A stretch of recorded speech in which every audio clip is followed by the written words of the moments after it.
And that's what I think is happening right now with NFT land. People are buying the newest mint, the newest mint, the newest fad, the newest influencer pump. And what you're looking for is the 4 to 5 to 15 to 75 really good projects. I believe the only way you even have a prayer is to make a judgment call on the founder. All right, Gary, first off, thank you so much for doing this. It's Monday night at 7 p.m. So I appreciate you jumping on to record a podcast with me. Thanks for being here. Happy to do it, my friend. So I got a bunch of questions, right? I think one of the most obvious things is like people have heard about NFTs for a long period of time. And most people, it takes some period of time before they actually get it, before it clicks in their mind. What was that for you? Was it the community? Was it just the fact that you could now own something on the internet digitally? Like what clicked in your mind where you said, holy shit, this could be huge? That I believe that people communicate through what they buy more than anything humans do on earth. And that once I understood the complexities, but actually the lack of friction, with my anticipation that the tech infrastructure was going to get simpler by the day, that Coinbase had gone public. I think a lot of people are confused that it takes 67 ingredients for something to pop off. That sports cards had exploded in the last 3 years. That the Robinhood crowd and Reddit crowd was grooming. And you had youngsters thinking of themselves as investors, as popular culture.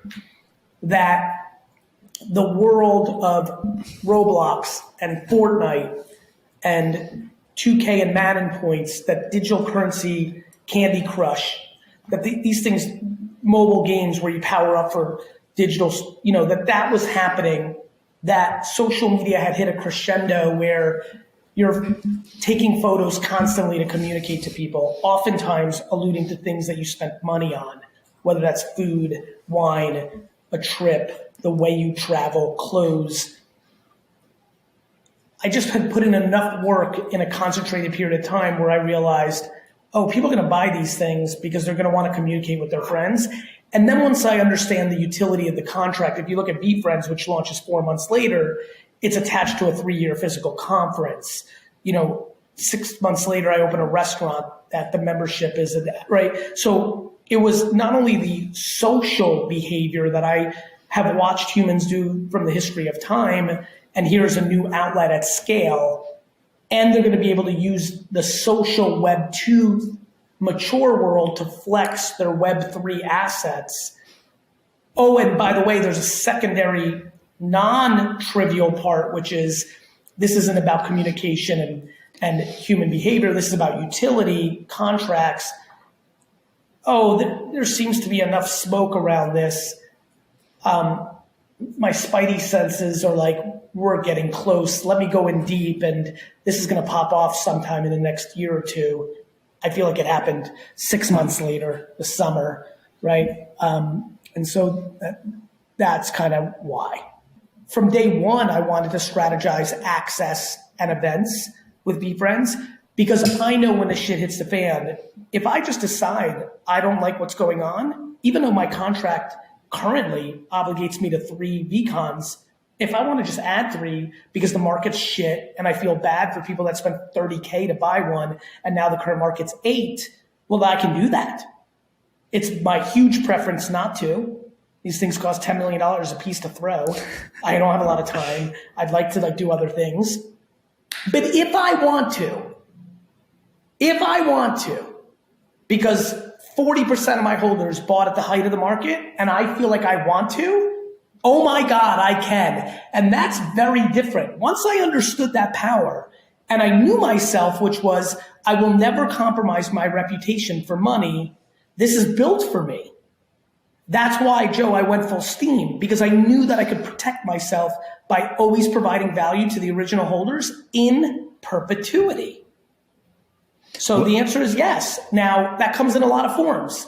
If I'm able to successfully, like I think I'm going to, over the next 30 years, build a Pokemon-like collectible ecosystem, well, those characters are going to be a collectible because they're the first alpha, they're the fossil, they're the one, and there will be a collectible value into that. But I'll give you an example. I'll give you another thing that I think about a lot. I think that there's a high chance that I will open a great adventure, Busch Gardens, Disney World is a beast. So I don't, as audacious as I like to roll with my confidence, but even a Disneyland.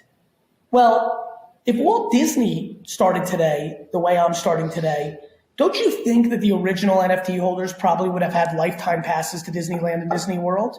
Because I can tell you right now, I'm putting it on film and audio. We both look young, and by the time I execute this in 30 years, we won't look this good. So the split video that I make then is going to look funny. But every V1, VFriends holder will have a lifetime pass with that to the amusement park. And that's like 26 years from now, value creation. And I will continue to provide value in how I navigate this. Even if I horribly fail in my quest to make people care about these characters, I can turn these tokens into business partnerships, business mentorships, access to me, and a million other things. How do you think, this leads me to the next point, which is like the macro view, kind of stepping outside of just NFT specifically. And I know you spend probably the majority of your time thinking about NFT specifically and how you can provide value to the people within your project. But if we zoom out and we just look at crypto, do you worry much about how Bitcoin, Ethereum, any of these other assets are doing on a day-to-day basis? Or are you more focused on kind of just NFT landscape and the rest will take care of itself? More number two, though I'm a human being and I'm paying attention, I'm always paying attention. Obviously, in the time we filmed this, we've had a real correction drop, whatever you want to call it, bearish event since mid-November. Early November. No, I don't get fixated on the short term. There is no scenario where the consumer blockchain is not a part of our lives in perpetuity. Yeah. There's no scenario. The cat's out of the bag. They exist. It's over now. Yeah, I think I probably agree with that for sure. And one of the things that I give you a lot of credit for, both here today and publicly, is like you've been very open and honest about the risk associated with this stuff, right? And I think that that's a good thing because ultimately there is a lot of risk. There's a lot of projects out there that are not providing any value really, and people are buying into them for the exact reasons that you mentioned earlier, that they just want to flip them, they're coming for profit, et cetera. And you're going to have that everywhere, right? I don't think that means that NFTs are worthless. But no. One of the questions I got when I tweeted out that we were going to do this was, people were responding and saying, hey, look, Gary has said 98% of these projects are going to go to zero, right? They're worthless. And maybe 2% are really successful and they end up being worth a lot. Is there like an established criteria in your mind of, hey, these are the things that I look for in a project to make it valuable of those 2%? Yeah, the only thing I look for is the founder. It's the only thing I know how to look at. Meaning there'll be tons of things that are for Mark Zuckerberg, first-time founder. Right? Like the Google guys, first-time founders. Sarah Blakely, first-time, like. And you would have missed those, but you're okay with it. Yeah. Mm-hmm. In something this volatile. This is so volatile that if you're really, first of all, you have to spend money that you can afford to lose. Like you have to. Like if you're listening right now, if you're investing in NFTs, it has to be a sum of money that you can afford to have to go to zero. People playing with their real life on something this volatile are in a very vulnerable spot. What I worry about is that people don't understand the macro and the micro or the nuance. You could buy 17 projects of NFTs. All of those could go from you spending $900 a piece down to $12, and NFTs can still win as a genre. It's called sports cards. It's called comic books. You could have bought $1 million worth of comic books in 1979 and not picked X-Men and Spider-Man and Superman and Batman. You might have just decided. I'll give you an example. I invested tens of thousands of dollars when I was 18 into Valiant and Image comics, all of which have gone down to basically zero. But had I spent that same $10,000 on vintage X-Men and Spider-Man and Superman comics, 20 years later, I would have done well. I picked the wrong comics. I lived that actual life. Actually, this is a really good one. I'm going to use this a little bit. I picked the wrong comics, but I was right about comics. I saw back in 1999 that nerd culture was going to become mainstream culture. I was right. I was buying toys and comics. But instead of buying a bunch of Toy Biz Invisible Women and Iceman figures for 80, 90, and $100 at shows, I should have been buying, Transformer Gen 1 in package. And that's what I think is happening right now with NFT land. People are buying the newest mint, the newest mint, the newest fad, the newest influencer pump. And what you're looking for is the 4 to 5 to 15 to 75 really good projects. I believe the only way you even have a prayer is to make a judgment call on the founder. How do you think about people that look at NFTs and say, I get it, but do I have the time to dig deep in Discord communities? Do I have the time to look at every project? Just walk me through your thoughts. To that person, I say, look, it's so volatile and early now, but you can decide if you want that whether it's punks or apes or VFriends or cool cats or doodles or world of women, it's all very early, but there is a subgroup that is slightly ahead of its peers. And if you really, really want to go there, you can set and forget. I'm fairly set and forget. One of the things I've loved about this space is my wallets are public. People can see my behaviors. Now, I'm also buying certain projects because I want to support certain artists. I'm buying certain projects because I do think it's high risk, high reward. So I would say there's a gambling component to the way I think about it. I'm like, ooh, this project, I'm not even sure I like it. But my brain showed me the path to it being a smash hit. So let me just set it and forget it. And maybe it's 12% likelihood that it's going to happen. But if it does happen, it's so crazy. And if I do 8 of those and 1 hits, it pays for the other 7. And the reason I keep telling people not to buy what I buy is I genuinely believe that 90% of the people are day trading.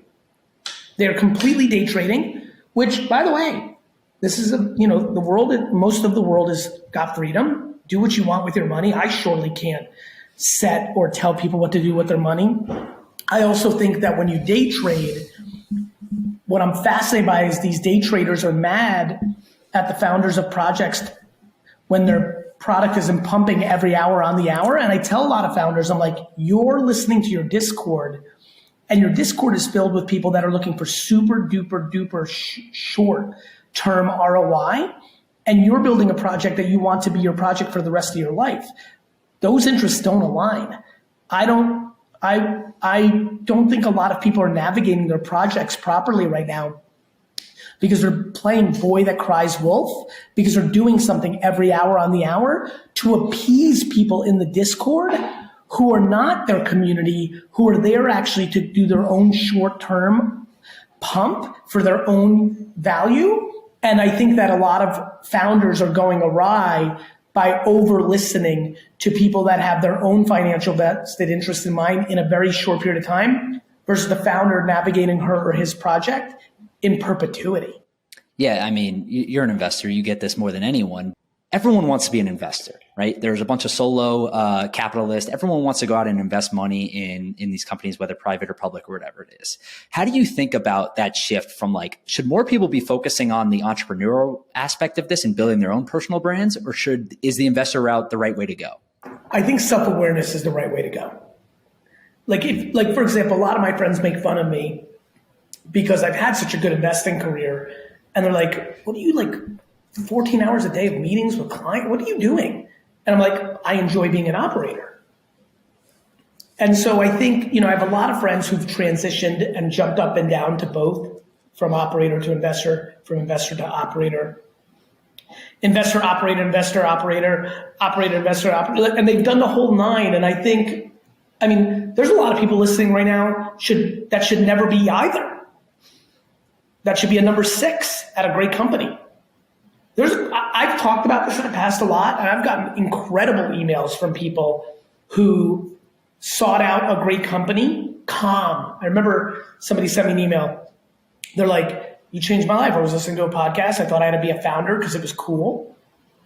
And you said, no, just be self-aware. I was employee number 13 at Calm. This happened to me. Or I was employee number 27 at this epic company. So I think to answer your question, I think it's self-awareness. If you genuinely enjoy investing and you think you're good at it and it's enjoyable and it's fulfilling, then mazel tov. For me, I'm very proud that at the age of 22, May of 1998 to now January of 2022, 24 years straight, every day. I have been the sole pressure on my back to make payroll of a business, every day. And I successfully built my dad's business. I built one of the largest agencies, independent agencies in the world. I co-started and sold Resi. I co-started and sold Empathy Wines. I've got V Friends, which I'm operating. I have a lot of pride in being an actual operator. I always smirk because I've done such a prolific job with social content, and social content is just like a amuse-bouche. It's not a real meal. When people say funny things like, what does Garyvee even do? Meanwhile, I'm doing so many operating things at once. It always makes me laugh, but it means that I've prolifically shown the public speaker or the pontificator of ideas on social, but it's not as obvious that I'm running a 1,500 person global agency holding company, or that I'm running a 25 person NFT business, or the Resis and the Empathies and the other things I've done that have been derivatives of the Vaynerchuk infrastructure. And that is really where I have my pride. I'm an operator. Giving up the first 12 years of my career, and I mean really giving it up, 7 days a week retail, never getting paid a lot of money, building a business that I left at 34 years old with nothing and no ownership of, is disproportionately the greatest accomplishment of my career, because emotionally it strikes me on every tear duct I have in my body. I fundamentally changed the financial status of my parents, and they're the two people that I most adore. I mean, they did everything for me. They immigrated to a new country. My mom is like the ultimate. She built all my emotional graph. My dad worked every hour to make our American dream come true. It's something that I hope, as we end this podcast, that people can really, especially kids that are growing up in a family business, can really take in, because what I had is all that funny stuff that people laugh at me about, of like, you got time, you're young, and all the jokes of like my videos about that. I lived it. I was 22. I knew that I was young. I knew that I'd be young at 34 or whenever I left my dad's business.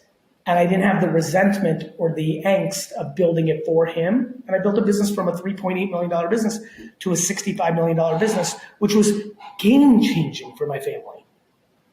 Yeah. And I left happy and accomplished. And I'm a 46-year-old man now, 12 years later. And I feel so grateful that I did that, because I played out my thesis. I built for them, and I have had enough time to build for myself. And now at 46, I have the taste of both. I've been able to do the noble, selfless, altruistic, son of a parent group that he loves so much move that is like I'm extremely proud of in my soul. And I've been able to do the accomplish things for myself, my selfish needs, the things I need for me. And it's a great fucking feeling.